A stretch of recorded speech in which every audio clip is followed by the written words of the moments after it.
सुप्रभात कक्षा 10 के प्यारे बच्चों। ये हमारी हिंदी की कक्षा है। इसमें हम लोग काव्य सौंदर्य के प्रमुख तत्व कौन कौन से हैं वर्तमान समय में पढ़ रहे हैं। वो आपको हमने पहले ही बताया कि काव्य सौंदर्य के प्रमुख तत्व रस, छंद और अलंकार हैं। रस और छंद हमारे पाठ्यक्रम अनुसार पूर्ण हो गए हैं। अब हम लोग अलंकार पढ़ रहे हैं। अलंकार का भी मैंने आपको दो भेद बताया, शब्दा अलंकार और अर्था अलंकार। यानी जिससे शब्द में चमत्कार उत्पन्न हो उसे शब्दा अलंकार कहते हैं, और जिस शब्दों के द्वारा अर्थ में चमत्कार उत्पन्न हो वहाँ अर्था अलंकार होता है। अर्था अलंकार में भी 3 अलंकार हमारे कोर्स में हैं, उपमा अलंकार, रूपक अलंकार और उत्प्रेक्षा अलंकार। पिछली कक्षा में हम लोगों ने उपमा अलंकार का अध्ययन किया और ये देखा कि उपमा अलंकार की परिभाषा को समझा कि जहाँ पर किसी भी व्यक्ति या वस्तु की किसी अन्य व्यक्ति या वस्तु से समानता की जाती है वहाँ उपमा अलंकार होता है। एक बार और, जहाँ पर किसी भी व्यक्ति या वस्तु की किसी अन्य व्यक्ति या वस्तु से समानता की जाती है वहाँ उपमा अलंकार होता है। उपमा अलंकार के हमने 4 अंग बताए हैं। उपमेय, जिसकी उपमा की जाए, उपमान, जिससे उपमा की जाए, सामान्य धर्म, उपमेय और उपमान की विशेषता करने में एक समान जो हो उसे समान धर्म कहते हैं। वाचक शब्द, जिन शब्दों के द्वारा समानता प्रकट हो, जैसे सा, यू, समान आदि, ये वाचक शब्द है। ये उपमा अलंकार है। इसका उदाहरण भी मैंने आपको एक बता दिया था, मुख मयंक सम मंजू मनोहर, यानी जो मुख है वो चंद्रमा के समान सुंदर और आकर्षक है। ये इसका उदाहरण था।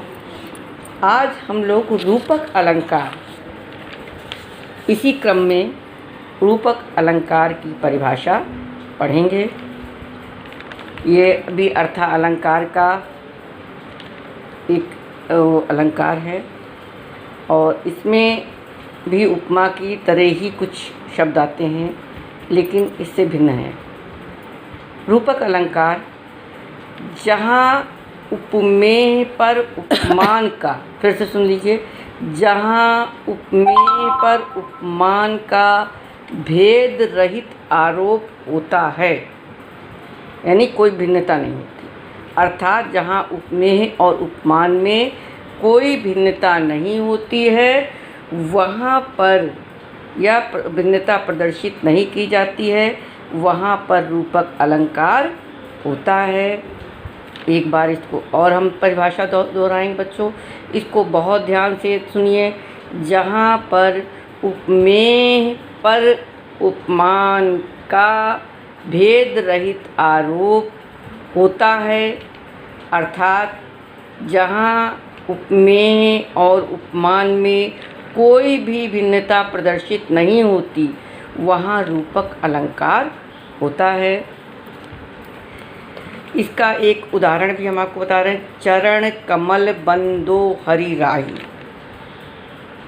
ये सूरदास के पद में है। पहला चरण कमल, चरण माने चरण यानी पैर, कमल को आप जानते हैं, कमल माने कमल को फूल, और बंदो हरि राही, क्या कहा गया इसमें, हे ईश्वर, हरि अर्थात कृष्ण भगवान के लिए कहा, मैं आपके चरण कमलों की वंदना करता।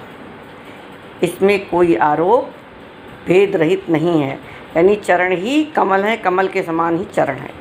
इसमें कुछ भी भिन्नता मतलब नहीं दिखाई पड़ रही, प्रदर्शित नहीं है, इसलिए यहाँ पर रूपक अलंकार है। यानी चरण उपमेय हो गया और कमल उपमान हो गया, इसमें कोई भी भेद रहित आरोप नहीं है, इसलिए यहाँ पर उपमा अलंकार है।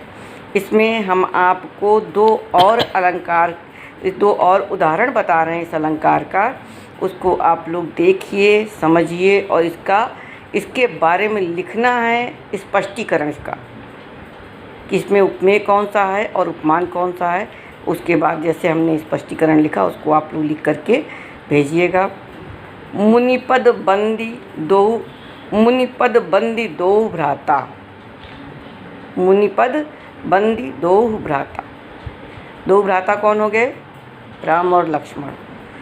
मुनि यानी विश्वामित्र, पद पैर।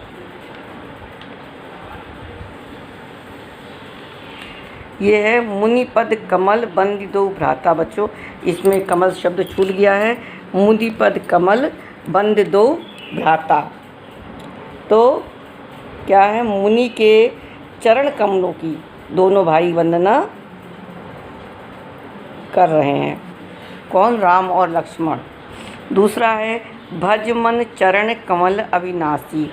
हे मन, उस चरण कमल को की मन से प्रार्थना करो जो अविनाशी है, जो कभी जिसका कभी नाश नहीं हो सकता है। इसमें आपको दोनों में स्पष्टीकरण लिखना है और इसको याद करना है विधिवत, क्योंकि ये बहुत ही इम्पॉर्टेंट है, महत्वपूर्ण है।